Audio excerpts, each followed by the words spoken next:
Bismillahirrahmanirrahim. Assalamu alaikum students. This is 10th chemistry chapter 10 acids, bases and salts, and the topic that we will discuss today is salts and their preparations, types of salts and uses of salts. Students, ये examination point of view से बहुत ही important topic है salts और उनकी preparation, and mostly ये long question as a long question paper में आता है 5 to 6 मार्क्स का. ओके स्टूडेंट्स, इसलिए आपने कॉन्सेप्ट भी क्लियर करना है, इस टॉपिक को अंडरस्टैंड भी करना है, and at the end you must learn कि आपको इसको अटेम्प्ट कैसे करना है एग्जाम में. Okay, let's start. First of all हम देख लेते हैं कि व्हाट इज सॉल्ट. सॉल्ट क्या है?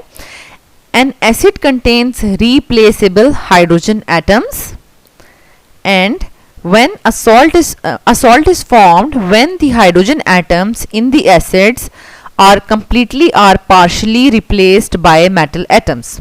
Students, basically इस तरीके से हमारे पास salt बनता है कि acids में replaceable hydrogen atoms होते हैं.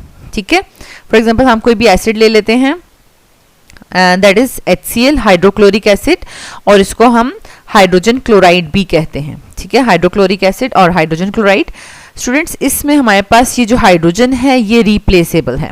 ठीक है, इसमें तो एक ही हाइड्रोजन है जिसको हम ट्रीट करवाएंगे और ये रिप्लेस हो जाएगा, किसी भी और रिएजेंट से ट्रीट करवाएंगे और ये रिप्लेस हो जाएगा विद मेटल. ठीक है, लेकिन ऐसा भी हो सकता है कि हमारे पास कोई और एसिड हो जिसमें more than one hydrogen atoms present हैं. तो वो more than one hydrogen means कि यहाँ पर 2 हाइड्रोजन एटम्स हैं. तो ये कंप्लीटली 2 हाइड्रोजन एटम्स भी जो है वो मेटल से रिप्लेस हो सकते हैं, या ऐसा भी हो सकता है कि सिर्फ एक हाइड्रोजन रिप्लेस हो और एक जो है वो हमारे पास इसी तरीके से रह जाए. ठीक है, तो डेफिनेशन को आप इस कम्प्लीटली अंडरस्टैंड कर लें कि ऐसा भी पॉसिबल है कि दोनों के दोनों हाइड्रोजन जो हैं वो रिप्लेस हो जाएं, Na2SO4 बन जाए. ठीक है, या फिर जो है वो NaHSO4, यानी एक हाइड्रोजन रिप्लेस हो गया और एक रह गया. ठीक है, इसको हम कहेंगे पार्शियल रिप्लेसमेंट.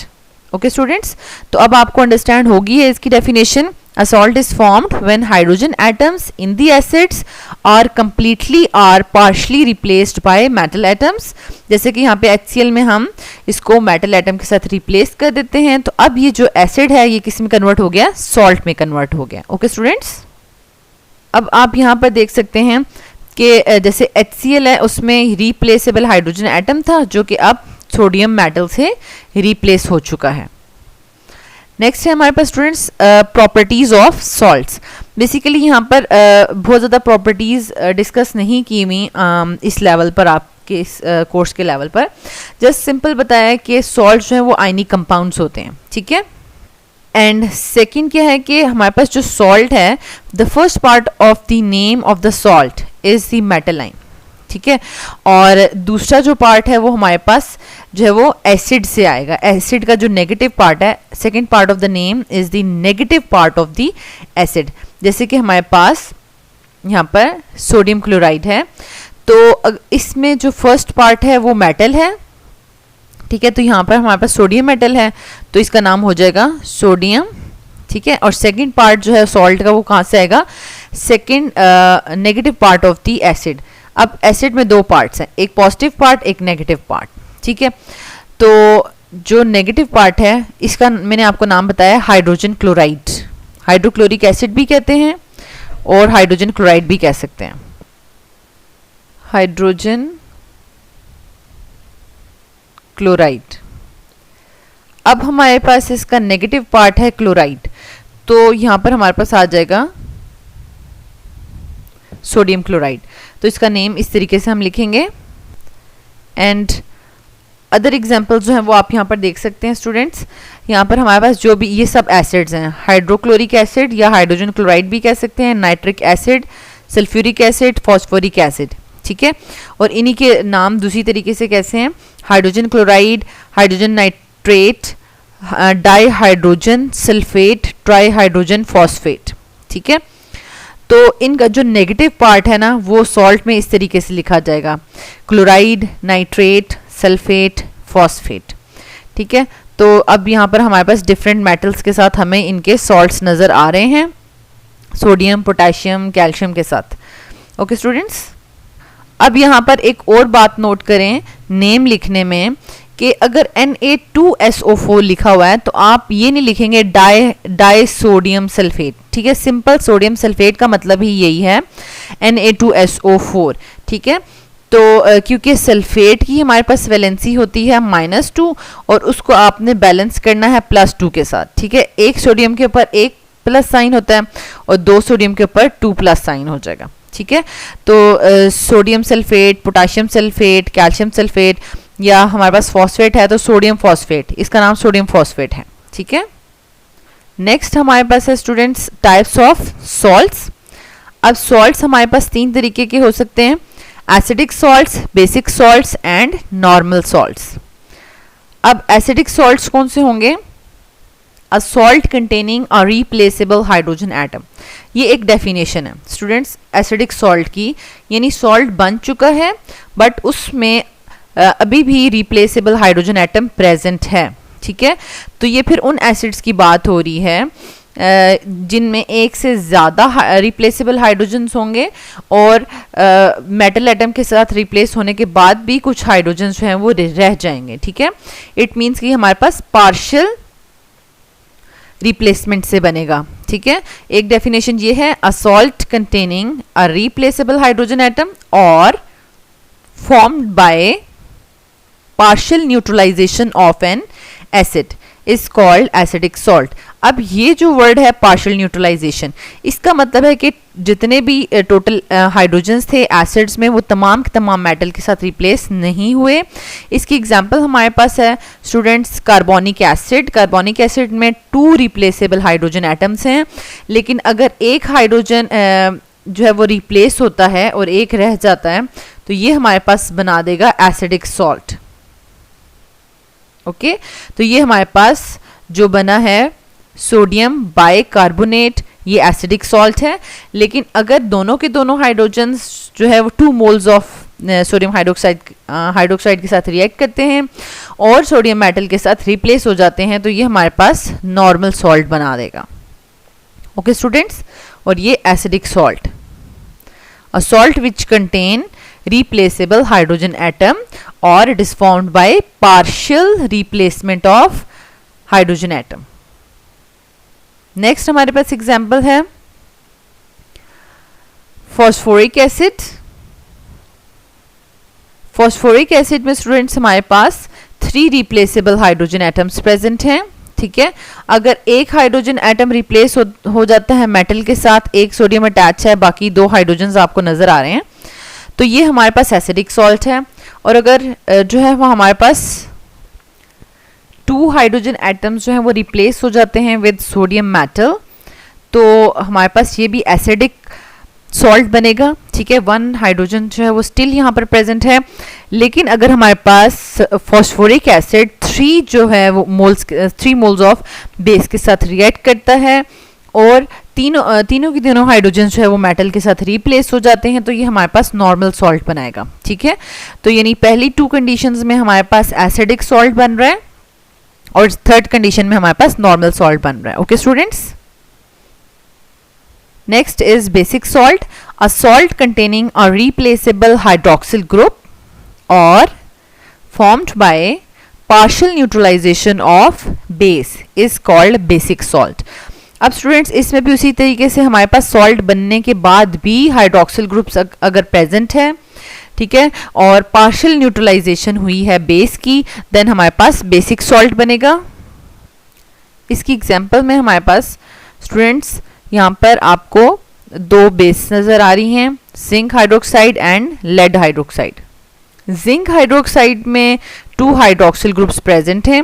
जब उनको हम एसिड के साथ रिएक्ट करवाएंगे तो जो 2 हाइड्रोक्सिल ग्रुप्स हैं उनमें से एक हाइड्रोक्सिल ग्रुप तो रिप्लेस हो गया है लेकिन एक जो है वो अभी भी हमें नजर आ रहा है, तो इसलिए ये जो सॉल्ट बनेगा ये हमारे पास बेसिक सॉल्ट होगा। ओके, और इसी तरीके से लेड हाइड्रोक्साइड में जो हाइड्रोक्सिल ग्रुप्स हैं उनको जब एसिड के साथ ट्रीट करवा के न्यूट्रलाइज करवाया गया तो उसमें भी हमारे पास एक हाइड्रोक्सिल जो है वो नज़र आ रहा है और एक जो है वो रिप्लेस हो चुका है with hydrogen of the acid और उसने वाटर बना लिया। तो हमारे पास ये जो रिजल्टिंग सॉल्ट है ये भी हमारे पास बेसिक सॉल्ट है। Still one hydroxyl group is present, तो इसका मतलब है कि बेस की जो है वो पार्शियल न्यूट्रलाइजेशन हुई है। Okay students, and the next is normal salt. Normal salt में a salt which is formed by complete neutralisation of acid and a base is called normal salt. अब इसमें हमारे पास जितने भी हाइड्रोजन या हाइड्रोक्सिल होंगे वो कंप्लीट जो है वो रिप्लेसमेंट हो जाएगी विद मेटल। तो हमारे पास यहाँ पर हाइड्रोजन जो है HCl के साथ जो हाइड्रोजन है वो कम्प्लीटली इसके साथ रिएक्ट कर चुका है। ठीक है, मेटल जो है वो हमें नज़र आ रही है मैग्नीशियम क्लोराइड, और सॉल्ट में हमें कोई भी हाइड्रोजन या हाइड्रोक्सिल जो है वो ग्रुप नज़र नहीं आ रहा। Okay students, this type of salts are called normal salts. Students, यहाँ पर हमारे पास अब हम सॉल्ट के टॉपिक को डिस्कस कर रहे हैं। तो ये टेबल बहुत ज़्यादा इंपॉर्टेंट है आपके लिए, जो आपको बताएगा कि बेसिकली किस किस्म के जो सॉल्ट्स हैं वो सॉलेबल हैं और किस किस्म के सॉल्ट्स हैं वो इनसॉलेबल हैं। ठीक है, ये इन्फॉर्मेशन आपको होनी चाहिए। वैसे इस मैट्रिक के लेवल पर बहुत ज़्यादा रीजनिंग में हम नहीं जाएंगे। ठीक है, ये हम जो है वो सेकेंड ईयर में बहुत ज़्यादा डिटेल में पढ़ते हैं कि वाई मेटल, कुछ मेटल्स के जो सल्फेट्स हैं या नाइट्रेट्स हैं, ये जो सॉल्ट्स बने हुए हैं, metal sulphates, metal hydroxides, carbonates, तो ये कुछ सॉलेबल होते हैं, कुछ इनसॉलेबल होते हैं। तो उनकी रीजनिंग जो है वो हम सेकेंड ईयर में बहुत ज़्यादा डिटेल से पढ़ेंगे। यहाँ पर जो है वो टेबल से आप कुछ चीज़ें नोट डाउन कर लें, just like sodium, potassium and ammonium. इसको हम SPA भी कहते हैं। ठीक है, SPA। तो ये तमाम SPA सॉल्ट्स जो होंगे, यानी सोडियम के, पोटाशियम के और अमोनियम के, वो तमाम सॉलेबल होंगे।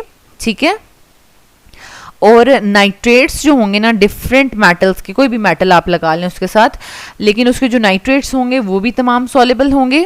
ठीक है, एथेनोएट्स भी सॉलेबल होंगे।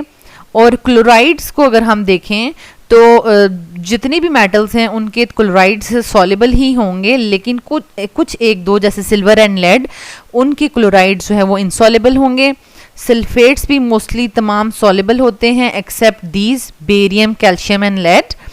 और कार्बोनेट्स जो हैं वो मोस्टली इनसॉलेबल होते हैं और हाइड्रोक्साइड्स भी मोस्टली इनसॉलेबल ही होते हैं एक्सेप्ट दीज। ठीक है, कुछ के। तो ये टेबल बहुत ज़्यादा इंपॉर्टेंट है, जिससे आप जो है वो देख सकते हैं कि कौन से सॉल्ट सॉलेबल हैं और कौन से नहीं हैं, और फिर आपको प्रिपरेशन में ये हेल्प करेगा। ओके स्टूडेंट्स, अब हम देखते हैं कि methods for making the salts. तो बेसिकली हमारे पास 3 मेथड्स हैं सॉल्ट्स बनाने के। पहला मेथड है टाइट्रेशन मेथड, जो कि सॉल्युबल सॉल्ट्स बनाता है। सेकंड मेथड है एक्सेस मेथड, जो सॉल्युबल सॉल्ट बनाता है। और थर्ड मेथड है प्रेसिपिटेशन मेथड, जो कि इनसॉल्युबल सॉल्ट बनाता है। तो फर्स्ट 2 मेथड्स में क्या डिफरेंस है स्टूडेंट्स, कि आपने SPA सॉल्ट्स अगर बनाने हैं, SPA सॉल्ट्स, अब मैंने आपको बता दिया कि SPA सॉल्ट्स कौन से होते हैं, S for sodium, P for potassium and A for ammonium. Okay, तो ये जो SPA सॉल्ट्स होंगे, सोडियम, पोटेशियम एंड अमोनियम के, अगर वो आपने बनाने हैं तो वो सॉल्युबल सॉल्ट्स होंगे और वो हम बनाने के लिए टाइट्रेशन मेथड यूज़ करेंगे। लेकिन अगर उसके अलावा कोई मेटल है, जैसे कैल्शियम हो गया, बेरियम हो गया, स्ट्रॉन्शियम हो गया, और कोई मेटल्स हैं, उनके सॉल्ट्स बनाने हैं जो कि SPA सॉल्ट्स नहीं हैं। ठीक है, लेकिन वो भी सॉल्युबल सॉल्ट्स हैं, तो वो हम एक्सेस मेथड से बनाएंगे। ठीक है, और अगर कोई सॉल्ट्स, इनसॉल्युबल सॉल्ट्स हमने बनाने हैं तो वो हम प्रेसिपिटेशन मेथड से बनाएंगे। ओके स्टूडेंट्स, अब हम इन 3 मेथड से टोटल जो है वो 5 वेज हैं टू मेक सॉल्ट। ये हमें नज़र आ रहे हैं 5 वेज। अब फर्स्ट मेथड जो था, जो हमारे पास टाइट्रेशन मेथड, ठीक है, जो सॉल्युबल सॉल्ट बनाता था। तो टाइट्रेशन में हमने क्या करना है, एसिड और बेस को मिक्स करना है और एक्वस फॉर्म में होने चाहिए वो। ठीक है, सेकंड जो है वो एक्सेस मेथड से हम सॉल्युबल सॉल्ट्स प्रिपेयर कर सकते हैं। ठीक है, लेकिन वो सॉल्ट्स जो कि SPA सॉल्ट्स नहीं हैं। ठीक है, तो उसके लिए हमने क्या करना है, मेटल्स के ऑक्साइड्स, मेटल या मेटल के कार्बोनेट्स ये ले लेंगे और सॉलिड में होंगे, ठीक है। इसमें हम ये तमाम मेटल ऑक्साइड्स, मेटल्स या मेटल कार्बोनेट सॉलिड में लेंगे, जिनको हम और एक्सेस में एसिड में ऐड कर देंगे, ठीक है। नेक्स्ट लास्ट में हमारे पास है सॉल्ट। अगर दो सॉल्ट्स हैं, ठीक है, तो उन दोनों सॉल्ट्स को एक्वस सोल्यूशन को मिक्स करेंगे तो हमारे पास डिफरेंट जो है वो सॉल्ट्स बन जाएंगे, क्योंकि उनकी मेटल्स जो हैं वो एक्सचेंज हो जाएंगी। इसको हम प्रेसिपिटेशन मेथड कहते हैं। लेकिन अभी मतलब ये दोनों सॉल्ट्स वाटर में सॉलेबल हैं, एक्वस फॉर्म में है, लेकिन हम इनको मिक्स जब करेंगे तो कोई ना कोई एक सॉल्ट जो है वो हमारे पास इनसॉलेबल फॉर्म में आ जाएगा और प्रेसिपिटेट्स बना देगा। तो इसलिए हम इसको प्रेसिपिटेशन मेथड कहते हैं और इससे इनसॉलेबल सॉल्ट्स बनते हैं, ठीक है। अब स्टूडेंट्स हमने क्या करना है कि इन तमाम 5 possible ways for making salts के लिए हमने इक्वेशंस लिखनी है। इस तरीके से हमने इक्वेशंस लिखनी है कि फर्स्ट मेथड था हमारे पास फर्स्ट मेथड था हमारे पास टाइट्रेशन मेथड था। टाइट्रेशन मेथड में हमने एसिड और बेस को मिक्स करना है, सॉल्ट एंड वाटर बनाना है। स्टूडेंट्स इस फर्स्ट मेथड को जो हमारे पास है टाइट्रेशन मेथड, ये बेसिकली इसको हम न्यूट्रलाइजेशन प्रोसेस भी कहते हैं। इसको हम न्यूट्रलाइजेशन भी कहते हैं क्योंकि एसिड और बेस जो है वो आपस में रिएक्ट करके न्यूट्रल हो रहे होते हैं। तो न्यूट्रलाइजेशन को हम डिफाइन किस तरह से करेंगे? It is the specific term used for the reactions of acids and bases. It is defined as the reaction between hydrogen ions of an acid and hydroxyl ions of the base is called neutralization. Okay students, और ये हमारे पास neutralisation का reaction लिखा है। Acid से hydrogen ions आएंगे, base से hydroxyl ions आएंगे और वो वाटर बना देंगे। अब यूजेस क्या हैं? बेसिकली इस न्यूट्रलाइजेशन प्रोसेस को हम टाइट्रेशन में यूज़ करते हैं और इसके लिए इक्वेशन हम इस तरीके से लिख सकते हैं। मींस कि एसिड और बेस मिलकर सॉल्ट एंड वाटर बनाएंगे और एसिड से हमारे पास हाइड्रोजन आइंस आएंगे, बेस से हमारे पास हाइड्रोक्सिल आइंस आएंगे और ये दोनों मिलके हमारे पास वाटर बना देंगे, ठीक है। तो बेसिकली ये मेन न्यूट्रलाइजेशन का कॉन्सेप्ट है। स्टूडेंट्स यहाँ पर हम टाइट्रेशन प्रोसेस से बनने वाले जो भी सॉल्ट है उसकी इक्वेशन लिखेंगे और ये ऑलरेडी हम देख चुके हैं कि टाइट्रेशन में हमारे पास जो वो है वो एसपीएस सॉल्ट्स बनते हैं, सोडियम, पोटेशियम और अमोनियम। तो इसके लिए हम जब मेटल बेस चूज़ करेंगे, जैसे ये हमने HCl चूज़ कर लिया एसिड, ठीक है, तो बेस हम चूज़ करेंगे तो बेस हमने सोडियम, पोटेशियम या अमोनियम सेलेक्ट करनी है। तो यहाँ पर मैंने सोडियम सेलेक्ट कर ली है क्योंकि एसपीएस सॉल्ट बनना चाहिए, ठीक है। देन हमारे पास जो है वो सॉल्ट बनेगा, sodium chloride and water. Okay students, और ये हमारे पास सॉल्युबल सॉल्ट है।